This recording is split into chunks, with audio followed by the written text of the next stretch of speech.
Good morning. I'm trying to keep up with this video diary habit, even though I've so completely lost motivation. My motivation is zero. Lately, it's been zero. But it's important for me to put this out there because I had that doctor's appointment where I felt like I wasn't effective, and I'm still thinking about it. So I know that that's probably called rumination, but it's also processing, like the experience. So it's interesting because there's the personal level where I am processing my feelings, but I'm also an educator. I'm an educator, and I'm widely read in my field. Like, I don't think other people read as much as I do. I don't think so. I've observed and I see people read abstracts. They don't read the whole article. They don't delve deep. People read, reviews and summaries. They read particular researchers in their particular subfields, but not everyone reads as widely and as deeply as I do. And I have a lot of experience as an educator, being the one with the power in the interaction, even though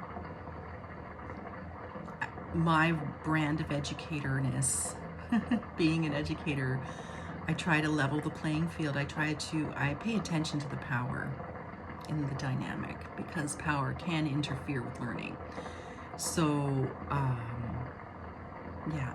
So I'm also observing my doctors as colleagues, as peers, as professionals, to kind of see, like, how do people act when they have a lot of knowledge? And I think that is another. I think that is another piece of evidence in itself, that I observe others to find out how to be for neurodiversity, right?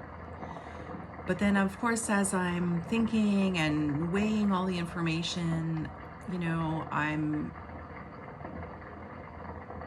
weighing the process and second guessing myself. I second guess myself because the interaction didn't go smoothly, and I was sidetracked into the mental health stuff when I really wanted to talk about the physical health stuff. And now I'm like, well, maybe he had a point. Maybe the mental health is the most critical thing right now. And the thing is that this always happens. Physical is super important, but if I have a breakdown, if I'm unhelped physically long enough and have a total breakdown and can no longer push through, and then I just lie down and exist and let people take care of the mess that I've just dropped.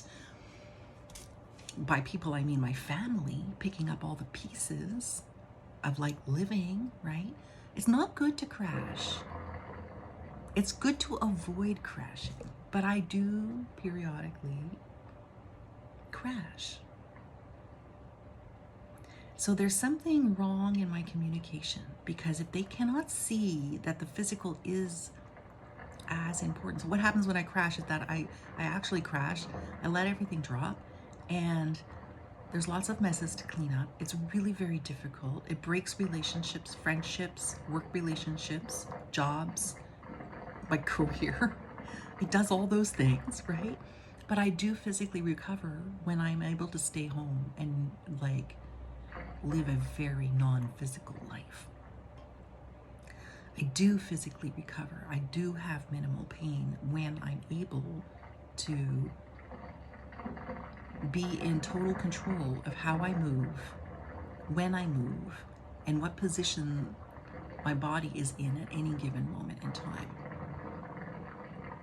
I need to be in control of that.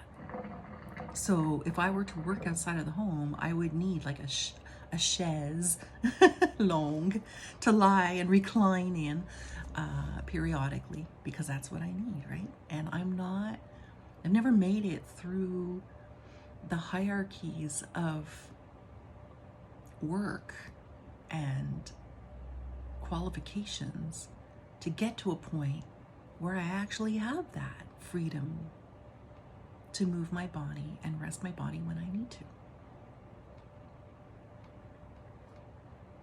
So,